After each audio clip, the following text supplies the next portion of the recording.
ու երբ որ այսպես Ղռռոցով այդ դուռը բացվում է, արդեն քո համար ստրես է դա։ Գնում ես ընդամենը բարև ձեզ, առավոտյան նախաճաշ են բերել։ Իբրս մի հատ մատնակաշ են տալիս, ասում են վերցրու։ Չես էլ կամ ասես, չգիտեմ, չեմ ուզում եմ sense 5 ամիս 2 օր ճաղերի հետևում անցկացրած Լիդիայի համար անմոռանալի է եղել բանտային առաջին նախաճաշը։ 2 օր է եղել, որ ես ճնշված եմ եղել։ Ճնշված չեմ եղել, ուղղակի մտքերով եմ եղել։ Մեկը եղել է հենց այդ առավոտ, որ բերեցին այդ հացը տվեցին։ Բանտախցի դռան քառակուսի անցքից նետած հացը կուլ չի գնացել։ Առաջին անգամ ընկճվել է Լիդիան, արցունքներ կուլ տվել։ Այդ պահին հուզվել է, բայց ոչ թե ինձ համար էի հուզվել, այլ մտածում էի, ոնց կարող է սրբազանին են հիմա նույն ձևով վարվում։ Լիդիայի համոզմամբ դա էր ամենասարսափելին, որ կարող էր պատահել։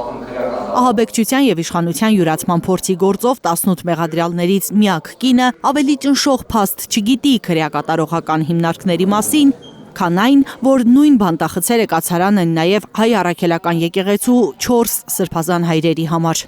Չեմ պատկերացրել երբևէ, որ հայ եկեղեցու եպիսկոպոս կարող է հայտնվել ճաղերի ետևում։ Սատանան այնքան սարսափելի չէ, որքան նրա մասին պատմում են։ Հայտնի թևավոր խոսքն է հիշում Լիդիան բանտը նկարագրելիս։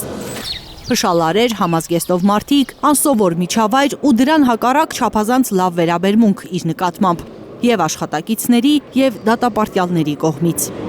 Իրենք էլ ինձ տեսնելով նաեւ հասկանում էին, թե ինչքան ահաբեկիչ չեմ ես, հա։ Թաքուն գալիս էին, ասում էին, մենք քեզ որպես կալանավոր չենք վերաբերվում, մենք գիտենք, ասենք, որ դու հանցագործ չես, որ դատերից հետո գնում էի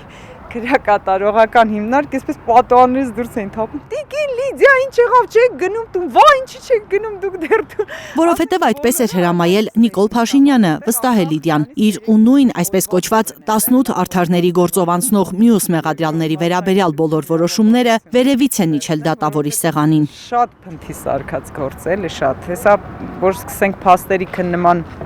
շրջանը դուք էլ կտեսնեք, որ այդպես է։ Մեր գործը կարդալուց հետո մտքովս անցնում է այնքան ամփույթ են սարքել, ասում եմ գոնե մի քիչ խելացի ձևով դա անեին, ասում կարող է որոշեմ երկրորդ մասնագիտություն իրավաբանություն վերցնեմ։ Մաթեմատիկոս է Լիդիան, ծնվել է իրավաբանների ընտանիքում։ Եկեղեցուն, քրիստոնեությանը հավատարիմ ծառաներ են եղել ընտանիքի անդամները։ Դիլիջանի հոգևոր հովիվը հաճախ է Լիդիայի հորը դիմել, երբ գյուղում մկրտություն է եղել։ Որ մեր քահանան նոր էր եկել Դիլիջան, ինքան շատ չէին մկրտված մարդիկ, հայրս բան էր, այդպես ասած, ռուսերեն բառով ասած, դիժուրնի կնքահայր էր, որ մեկը պետք էր լինում կնքվեր, տեր հայրը զանգում էր, ասում էր արի մի քիչ զրույցի, տես կուզես, ես մարդու կնքահայրը դառնաս։ Բագրատ Սրբազանի հետ Դիլիջանում է ծանոթացել Լիդիան։ Սրբազանը Հայաստան էր վերադարձել Կանադայից, մինչ այդ նրա մասին տավուշում լսել էին հոգևոր հովիվ Տեր Շավարշի շուրթերից։ Տեր Շավարշը ինքը Բագրատ Սրբազանի աշակերտն էր եղել։ Ինքը այնպես էր մեզ պատմել Բագրատ Սրբազանի մասին, ինձ համար Բագրատ Սրբազանը այսպես մի տեսակ միֆական կերպար էր։ Երբ որ ինքը եկավ տավուշի թեմի առաջնորդ, մեզ համար շատ մեծ անակնկալ էր, որ Բագրատ Սրբազանի մասշտաբի մարդը գալիս է տավուշ, որովհետև վեհապարն իրեն առաջարկել էր գնալ Անգլիայի թեմի առաջնորդ, քանի որ Անգլիայում է սովորել։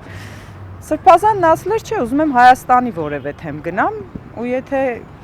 ցանկանակ վեհապարտեր, կուզեմ տավուշի առաջնորդը լինեմ, ինքն է հենց առաջարկել ու Անգլիայի փոխարեն ինքը ընտրել է տավուշը, սահմանապահ տավուշը, որտեղ բազմաթիվ խնդիրներ կային, էլի։ Ծառայել Աստծուն ու հայրենիքին, տավուշում Բագրատ Սրբազանի գաղափարներով են վարակվել Լիդիան ու եկեղեցու մյուս հավատավորները։ Հենց այդ գաղափարներին հավատարիմ մնալով են սկսել Սրբազան շարժումը, կրել զրկանքներ, հայտնվել ճաղերի հետևում։ Շատ վատ բան արեց Նիկոլ Փաշինյանը այս գործով, քրեականացրեց այն, ինչի միջոցով ինքը եկել էր իշխանության։ Այսինքն հիմա ցանկացած անձ, որը փորձի որոշակի փողոցային ակտիվություն ցուցաբերել, հայտնվելու է ճաղերի ետևում։ Առօրյա կյանքին դեռ չի հարմարվել արդեն 15 օր ազատության մեջ գտնվող Լիդիան։ Նրա նկատմամբ դեռ սահմանափակումներ գործում են։ Մի քանի անգամ կալանքը երկարաձգելուց հետո դատարանը Լիդիային բաց է թողել պայմանով երեկոյան ժամը 9-ից մինչև առավոտյան 9 տանը պետք է մնա ու չգնա մարդաշատ վայրեր։ Չի նեղսրտում Լիդիան, ասում է ամեն ինչ մարդու համար է, կարևորը հավատքով դեպի հաղթանակ։ Այս ամեն ինչը Աստծո կամքով է կատարվում նաև ու մենք անցնում ենք մաքրման շրջան։ Լիլիթ Խալաթյան, Նորայր Շարբաթյան, Էլեն Յահինյան, Հայլուր։